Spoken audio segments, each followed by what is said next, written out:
우리 앞에 자리에 계신 분들 갖고 인사드리겠습니다. 사랑하고 축복합니다. 오늘은 정말 2025년 마지막 주일입니다. 시간이 흘러가죠. 멈추지 않습니다. 그러다 보니까 어느 순간 새해를 시작한 것 같았는데 한 해의 그 끝자락에 우리가 있습니다. 한 해를 돌아보면 웃음 지을 수 있었던 일도 많았고 또 말로 다 하지 못할 만큼 힘들고 어려운 순간도 있었을 겁니다. 계획하신 대로 이루어진 일들도 있을 테고 기도했지만 또 응답이 없는 것처럼 하나님께서 침묵하신 시간도 있었을 겁니다. 그런데 분명한 사실은 우리가 그럼에도 불구하고 여기까지 온 것이 바로 하나님께서 여기까지 데리고 오셨다는 사실입니다. 우리가 강하고 열심히 노력한 것도 있겠지만 그것보다 하나님의 은혜가 우리를 붙들어 주셨기 때문에 우리가 이 마지막 2025년 마지막 주일 예배를 또한 하나님께 드릴 수 있는 겁니다. 한 해의 마지막 이 시간, 이제 다음 주에도 말씀을 전하겠지만 그래도 2025년 마지막 주일 예배 가운데 무엇을 전할까라는 말씀 가지고 또 고민하고 있을 때 계속 사도행전 말씀을 이렇게 나누면서 오늘 본문이 또 제가 이야기하고 싶어 했던 그 말씀과 딱 맞아떨어져서 오늘 또한 사도행전 말씀 나누고자 합니다. 그래서 이 말씀의 제목을 이제 증인과 증언이라는 제목으로 이렇게 말씀을 나누고자 합니다. 2026년 우리가 바로 하나님 앞에 증인이 되고 또 증언을 하며 살아가는 것을 소망하기 때문입니다.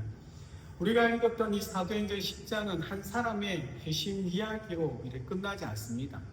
10장은 하나님께서 복음을 확장하는 그 방법이 어떠한지를 우리에게 분명히 보여주었습니다.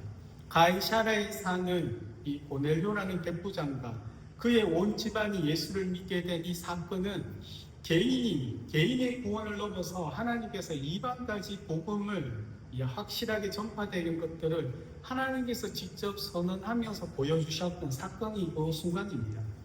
이 사건의 시작은 보면 고넬료에게 하나님의 환상 가운데 시작됩니다. 하나님은 고넬료에게 천사를 보내어 베드로를 청하라고 명합니다. 동시에 하나님은 또한 베드로에게도 환상을 보여주시며 그가 이방인의 집으로 갈 수 있도록 그 마음이 가지고 있던 유대인과 이방인의 그 벽을 홭니다. 하나님은 모든 것들을 알고 계시고 또한 우리가 알다시피 모든 것들을 할 수 있는 분이지 않습니까?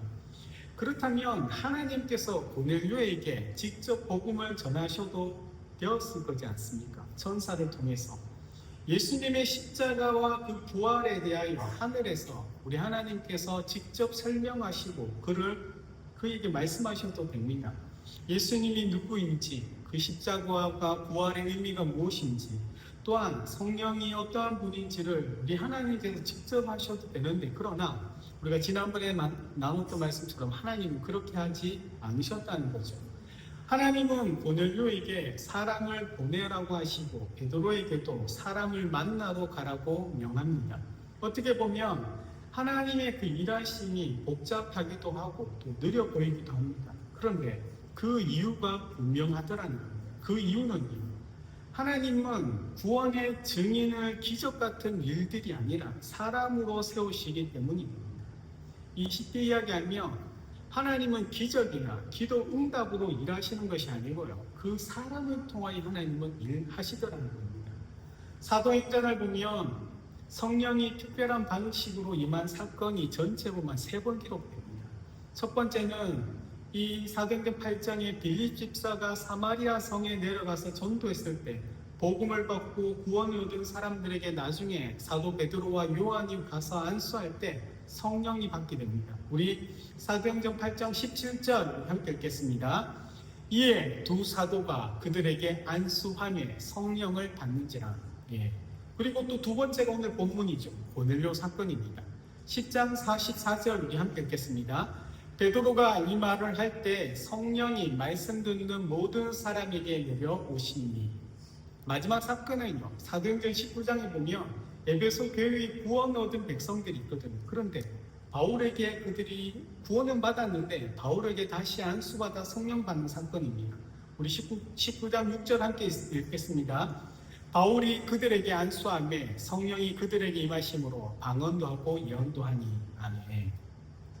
이 3번의 사건은 공통점이 있습니다. 왜냐하면 사도행전이 유대인에게서 시작된 복음이 땅끝까지 전파되는 과정을 기록한 성경이지 않습니까? 새로운 집단이 교회 안에 들어오는 결정적인 순간에 성령이 내려오시고 성령이 임재하는 것을 기록하고 있다는 겁니다. 유대인과 원수처럼 지내던 사마리아인들, 할례 없는 그 이방인들, 그리고 구약과 신약 사이에 머물러 있던 미완성인 신앙인 그들이 이 교회 공동체에 들어올 때 누가는 의도적으로 성령의 임재에 대하여 기록했습니다. 그렇다고 해서 다른 회심의 사건이나 다른 이야기에 성령 임재가 없었다는 것을 이야기하는 것이 아닙니다. 성령의 임재로 인한 기적 같은 그 일들, 고넬료뿐만 아니라 그곳에서 그 성령의 임재를 본 사람은 정말로 놀라운 사건이고 기적 같은 일들이지 않습니까? 그러다 보니까 우리 또한 그러한 일들을 사모하고 기대하고 소망하더라는 겁니다. 우리가 기도하며 응답되는 그 일들, 아니면 기도했는데 하나님께서 우리의 병을 고쳐주셨다는 것, 기도하니까 내가 힘들고 어려운 상황들이 정말로 뜻하지 않게 해결되었다. 이 모든 것들은 우리에게 경험이죠. 하나님의 임재와 하나님의 일하심의 경험인 겁니다. 그런데 성경은 기적 같은 일들, 아니면 우리가 기도해서 응답받은 일 자체가 아니라 그것이 도대체 무엇을 가리키고 있느냐를 우리에게 가르친다는 겁니다. 하나님은 기적과 기도 응답으로 복음을 전파하지 않더라는 거죠. 그래서 지금 베드로가 고넬료에게 갔던 겁니다. 우리 44절 우리 다시 읽겠습니다. 베드로가 이 말을 할 때 성령의 말씀 듣는 모든 사람에게 내려오시니. 베드로가 이 말을 할 때, 이 말은 이 후에 있는 이야기죠. 그 말은 성령의 임재는요, 말씀과 분리되지 않더라는 겁니다. 베드로가 예수 그리스도를 증언할 때 그 말씀 위에 성령이 임합니다. 말씀 없는 성령의 경험도 없고요, 증인 없는 기적도 없다는 겁니다. 베드로의 설교 중심은요, 언제나 예수 그리스도입니다. 그는 어디서든지 누구에게 예수 그리스도를 분명하게 증언합니다. 우리 10장 38절 함께 읽겠습니다. 하나님이 나사렛 예수에게 성령과 능력을 기름 붓듯 하셨음에 그가 두고 다니시며 선한 일을 행하시고 마귀에게 눌린 모든 사람을 고치셨으니 이는 하나님이 함께 하셨습니다. 아멘. 그리고 그분이 십자가에 달려 죽으셨고 하나님께서 달리 살리셨다라고 증언합니다. 이런 베드로가 자신을 어떻게 이야기한 줄 아십니까? 그것이 오늘 본문에 기록되어 있거든요. 우리 10장 39절 우리 함께 읽겠습니다. 우리는 유대인과 다시 읽겠습니다. 우리는 유대인의 땅과 예루살렘에서 그가 행하신 모든 일의 증인이라. 그를 그들이 나무에 달아 죽였으나. 아멘. 증인이라는 겁니다. 베드로의 이 말 꼭 기억하셔야 됩니다. 기적이 증인이 아니고요, 베드로가 경험했던 환상이 증인이 아니라 사람이 내가 바로 증인이라는 선언인 거죠. 하나님은 자신의 아들을 증언하는 일을 천사를 통해 그 일을 맡기지 않으셨죠. 성령께서 하늘에서 이 땅에 임재하신 그 성령이 대신 외치게 하지도 않으셨다는 겁니다. 하나님의 은혜를 받은 그 사람을 통하여 증인으로 세우셨습니다. 그래서 베드로는요, 이렇게 결론을 냈습니다. 우리 10장 42절 43절 함께 읽겠습니다. 우리에게 명하사 백성에게 전도하되 하나님이 살아있는 자와 죽은 자의 재판장으로 정하신 자가 곧 이 사람인 것을 증언하게 하셨고 그에 대하여 모든 선지자도 증언하되 그를 믿는 사람들이 다 그의 이름을 힘입어 죄사함을 받는다 하였느니라. 아멘. 증인이 무엇을 합니까? 증언하는 겁니다. 지금 저 제목이 제가 지난 건데 잘못되었거든요. 증인이 곧 증언을 하더라는 겁니다. 복음의 핵심은 분명하죠. 예수 그리스도를 믿는 자에게 죄 사함이 주어진다는 이야기를 하는데요, 베드로가 그것을 경험했는 자입니다.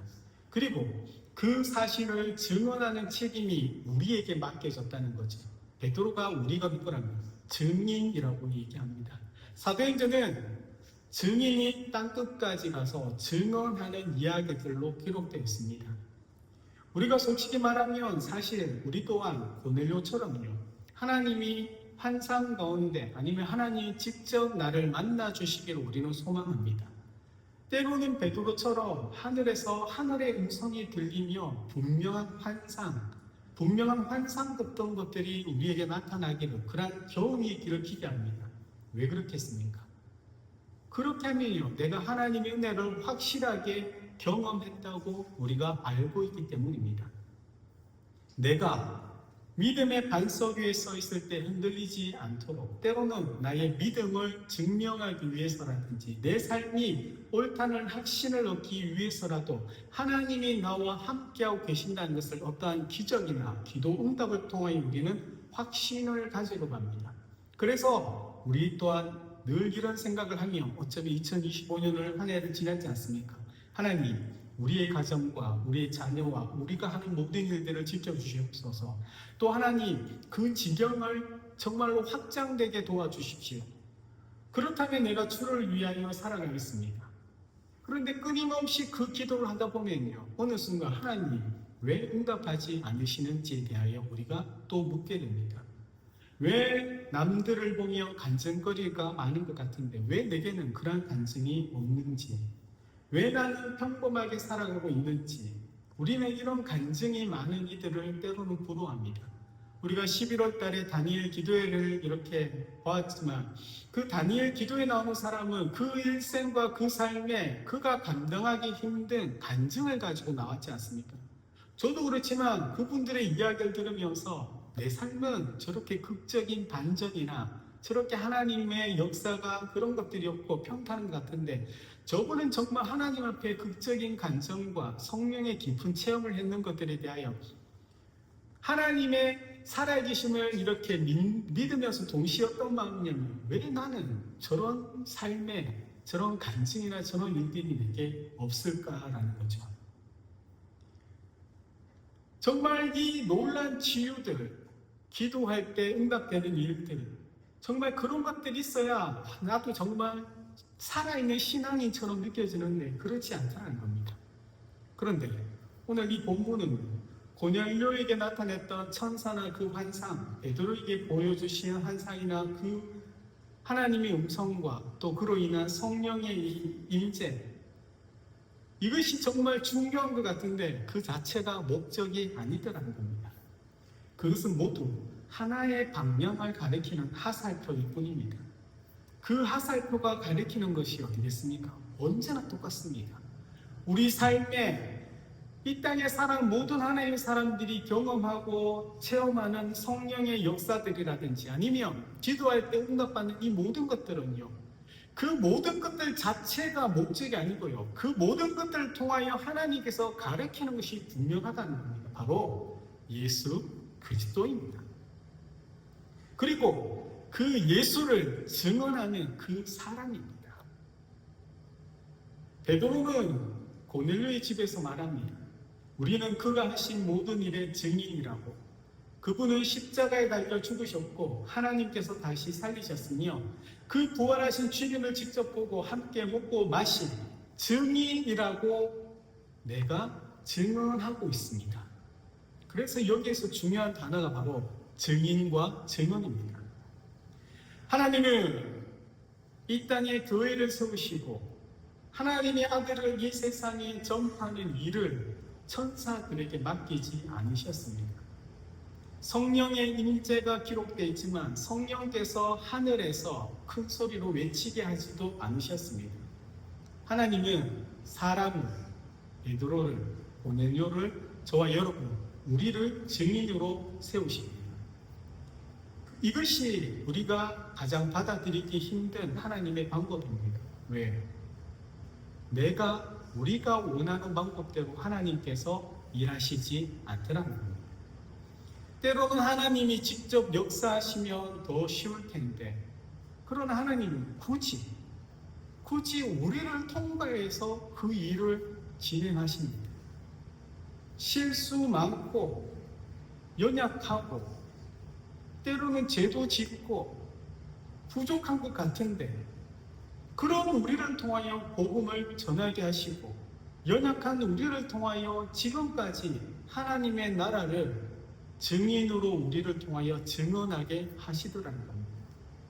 그런데 우리는 기적을 기다리지 않습니까? 하나님의 응답을 기다리지 않습니까? 근데 하나님은 기적과 그 응답이 아니라 그 일을 통한 하나님의 증인을 찾고 기다리고 계시더라는 겁니다. 그래서 신앙생활을 보면요, 답답합니다. 제가 이곳에 말씀을 전한다고 해서 우리 믿음의 성도님들이 그 말씀을 10년에 받지만, 그렇다고 해서 여러분이 그 말씀 가운데 삶이 변화되어 가신가요? 쉽지 않죠. 눈에 띄는 변화도 없고 우리 일상에 특별한 사건도 없고 하루하루가 반복되다 보니까 어느새 2025년의 마지막 주일을 이렇게 드립니다. 그러나 하나님은 바로 우리의 그러한 일상을 통하여 하나님의 일을 이루어 가시거든요. 누군가에게 실패한 것처럼 보였던 그 어떤 일이나 그 시간들, 하나님 나라에서는 그가 바로 충성된 증인이고 충성된 증인의 시간이었다는 것을 말씀하고 있습니다. 왜요? 하나님은 결과가 아니라 그가 증언하는 그 삶을 기준으로 삼고 있기 때문입니다. 사랑하는 여러분, 오늘은 정말 2025년의 마지막 주일이지 않습니까? 우리는 이 한 해를 돌아보며 한번 물어야 하거든요. 내 삶에는 어떤 기적이 있었는가? 우리는 그 물음을 하나님께 돌리며, 그러나 하나님은 우리에게 다른 질문을 던집니다. 너는 누군가에게 나를 증언했느냐? 너의 말과 내 삶을 통하여 예수를 보였는가? 많은 사람 앞에 서서 이야기하는 그 화려한 간증이 아니라 너의 삶 속에 조용한 증언이 있는지 하나님은 우리에게 지금 묻고 계신 겁니다. 이제 한 주가 지나면 2026년이 시작됩니다. 새로운 한 해를 시작하면 우리는 다시 기대하고 또 소망하고 또 바라지 않습니까? 하나님, 내년에는 2025년과 다르게 해주십시오. 정말로 우리의 삶 속에 하나님의 역사가 눈에 보이는 무언가를 허락해달라. 그런데 오늘 본문은 다시 우리에게 말씀합니다. 기적을 기다리는 그곳에 머무르지 말고 증인의 자리로 나아가라고 우리에게 말씀합니다. 하나님은 우리 삶 가운데 지금처럼 앞으로도 함께 하시고 우리 삶을 돌보시고 우리 삶을 인도하시며 그 시간을 통하여 증인인 우리에게 증언하며 살아가라고 말씀하고 있다는 겁니다. 그래서 2026년을 사랑하는 저와 여러분, 우리 모두가 증인의 해로 시작하기를 소망합니다. 큰 소리가 아니고요, 분명한 믿음의 고백으로 어떤 대단한 사건이 아니라 흔들리지 않는 그 복음 가운데 하나님께서 내 삶에 어떤 일을 하신 것들을 찾으려고 애쓰고 설명하려고 하지 말고 그저 나와 함께하는 예수 그리스도를 증언하는 증인의 삶을 살아가야 한다는 겁니다. 그것은 주님이 살아계시고 우리의 모든 죄를 사하여 주시며 하나님 나라의 백성으로 삼은 우리의 왕이 지금도 우리의 삶을 다스린다는 그 사실을 삶으로 우리는 증언해야 하는 자들입니다. 하나님께서 가장 확실하게 사용하시는 증거는 무엇이겠습니까? 바로 사람입니다. 저와 여러분들입니다. 은혜를 입은 사람들, 또한 복음을 아는 사람들, 예수 그리스도를 증언하는 일은요, 어떤 기적이나 사건이 아니고요, 오직 우리뿐이라는 겁니다. 하나님을 알고 우리 주님을 알고 그 사랑과 그 은혜를 알고 성령이 함께 하시는 우리를 통하여 하나님은 증언케 합니다. 내가 받은 것들, 내게 일어난 일들, 우리는 우리 삶 속에 일어나는 일들로 통하여 하나님이 함께 하시면 우리가 누리고자 알고자 하지만 하나님은 우리 자체가 이미 증인이고 그런 우리의 삶이 증언이라는 것을 이야기하고 있는 겁니다. 그래서 사랑하는 저와 여러분의 이 삶이 정말 2026년도를 시작하며 정말 증인이 되어서 증언하며 다음 한 해 끝에 섰을 때 하나님이 우리의 삶을 통하여 그 증언자들이 더욱더 풍성하고 증인들이 더욱 풍성할 수 있는 우리 믿음의 공동체가 되기를 예수님의 이름으로 축복드립니다. 아멘.